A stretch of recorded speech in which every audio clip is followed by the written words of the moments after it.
This is Hidden Killers Week in Review. A look back at the most prolific stories of the week. Remember, the quiet ones always have the darkest secrets. It's time to uncover them on Hidden Killers with Tony Brueski, featuring former prosecutor and defense attorney Eric Faddis. When Diddy was arrested this last week on Monday night, we had speculated prior to this that there'd be multiple arrests all over the country, different places, different people. That did not happen. They took down Diddy.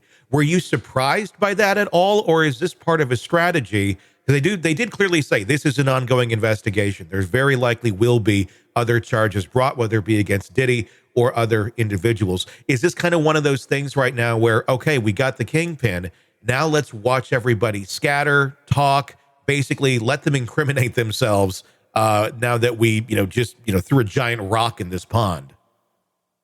That appears to be the federal government's strategy, and it's a bit uncommon, especially in a RICO case. Often in a RICO case, the kingpin is indicted, but also the underlings, the other folks, affiliates, those sort of things, are also indicted as part of a showing of force from the government that, hey, like, we know what's up, and we know these 20 people are involved, and who wants to come give us information? Here they didn't do that, and I think it's in part a sort of veiled threat towards those folks to see how they're going to react.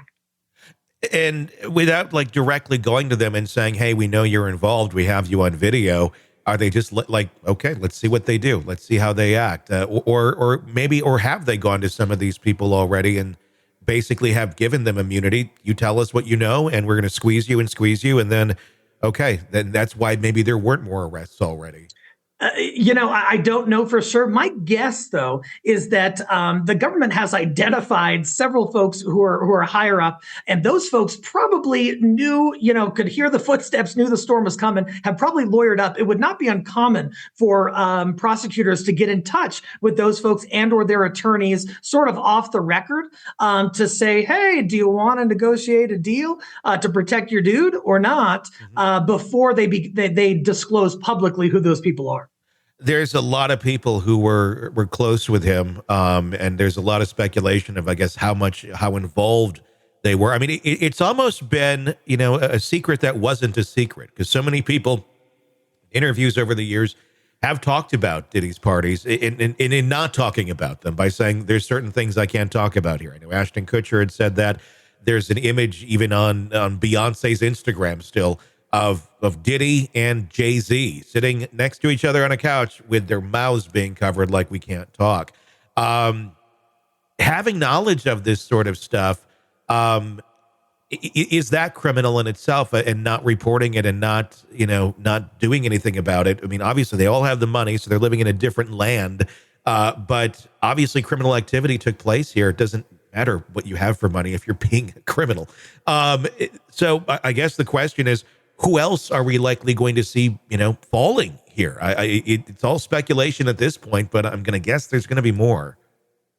Yeah, as my colleague Nicole Palmer said recently, a freak off in and of itself is not a crime. So attending a cool party or a not cool but a party, is not necessarily criminal. It's going to depend on what those folks knew. Did they know there was some coercion? Did one of the women or men workers come to them and say, "Hey, look, I don't feel safe here. I don't feel comfortable," and they just disregarded it?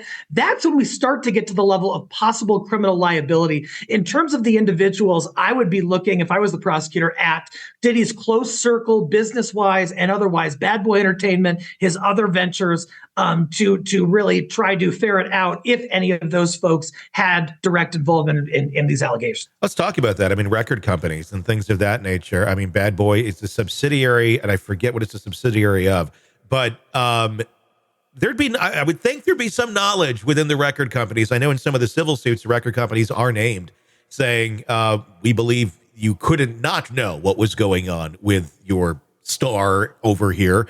Are we going to see possible charges and things like that on the business side for some companies that may have, helped fund, been participating somewhat, on an economic level with this stuff? It's surely possible. And the gentleman's name escapes me, but this week after the Diddy arrest happened, a high-level record executive, I forget which record company, but was associated with Diddy, resigned. And everyone is saying, hey, is there some relationship there? And so in looking at it, the allegations of bribery, obstruction of justice, essentially covering up crimes, often involved monetary payments. And were any sort of business types involved in those transactions? And if so, what knowledge did they have? That's going to be a pressing question for authorities. Lots of questions and lots of people involved in this. I'm imagining there's a lot of scared people right now as well that are sitting around going, okay, what's going to drop next? All right, true crime addicts, let's cut the crap. You're knee-deep in the gory details of your favorite podcast when suddenly a commercial hits like a bad meal. Seriously? You deserve better. Upgrade to True Crime Today Premium Plus on Apple Podcasts, where you can binge without those annoying ads. Plus, get extended interviews that go deeper into the darkness and early access to episodes so you can be the first to know. It's like trading up from fast food to fine dining, but with more blood. So, go ahead. Search for True Crime Today Premium Plus on Apple Podcasts. Subscribe and feast on the good stuff.